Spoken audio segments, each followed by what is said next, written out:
Halo teman-teman, di sini aku akan menjelaskan tentang hunger atau rasa lapar.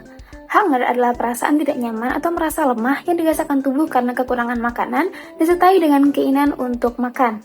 Tujuan dari rasa lapar adalah untuk meningkatkan kemungkinan seseorang untuk makan, sedangkan tujuan dari makan adalah untuk mensuplai molecular building blocks seperti asam amino, glukosa dan glikogen ke dalam tubuh, serta energi yang diperlukan oleh tubuh untuk melakukan fungsinya dan bertahan hidup.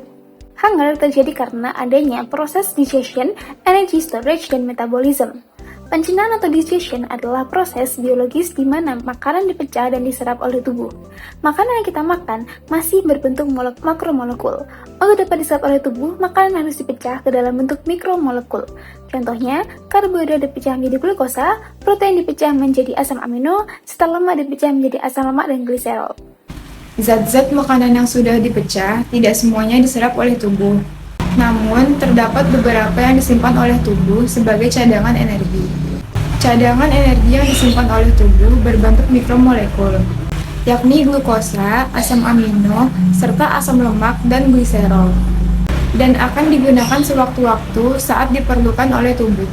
Metabolisme adalah sebuah proses pengubahan zat-zat makanan menjadi energi dalam bentuk ATP untuk digunakan tubuh dalam menjalankan fungsinya. Ada 3 fase dalam metabolisme. Apa aja sih?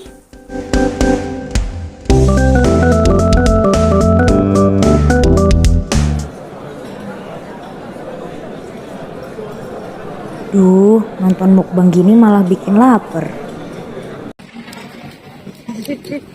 Lapar, temenin kantin yuk. Ya aku gak lapar. Gak, ayo temenin kantin. Yes.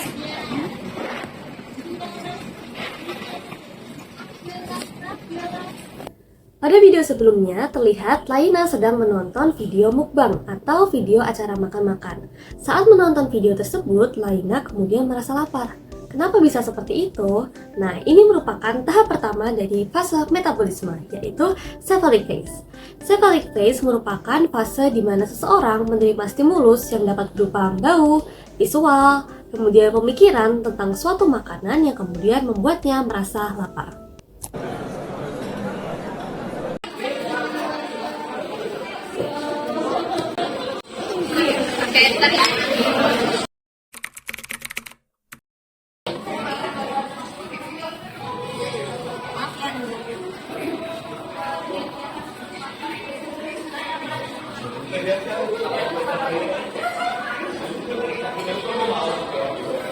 Setelah mendapat stimulus yang membuat dirinya lapar, akhirnya Laina memutuskan untuk pergi ke kantin dan makan.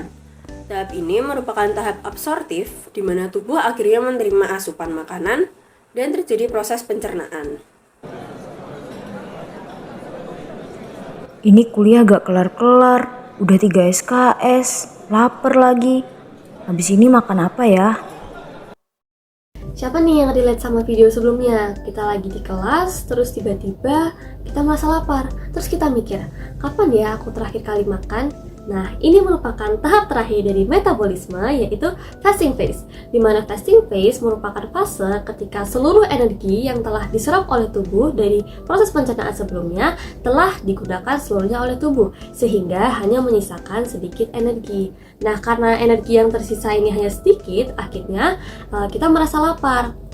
Akan ada rentang waktu setelah kita makan atau setelah kita melalui proses absorptive phase sampai akhirnya kita makan lagi. Nah, rentang waktu atau jeda waktu tersebut itu merupakan fasting phase sampai akhirnya kita akan mengulang metabolisme dari awal lagi dari proses cephalic phase.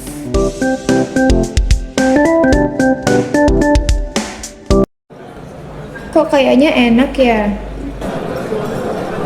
Duh, jadi lapar juga. Aku beli makan juga deh.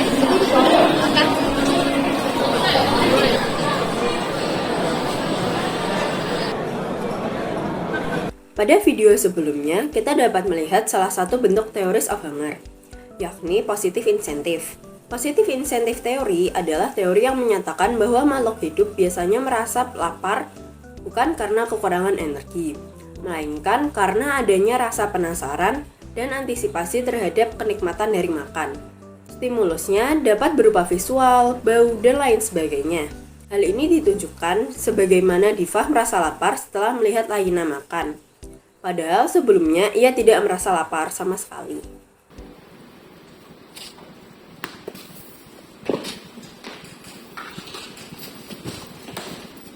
Aku duluan ya. Bye. Ayo pulang. Kamu kenapa? Aku nggak lulus deh. Kamu pasti belum makan ya dari pagi. Jadi kamu tunggu sebentar ya.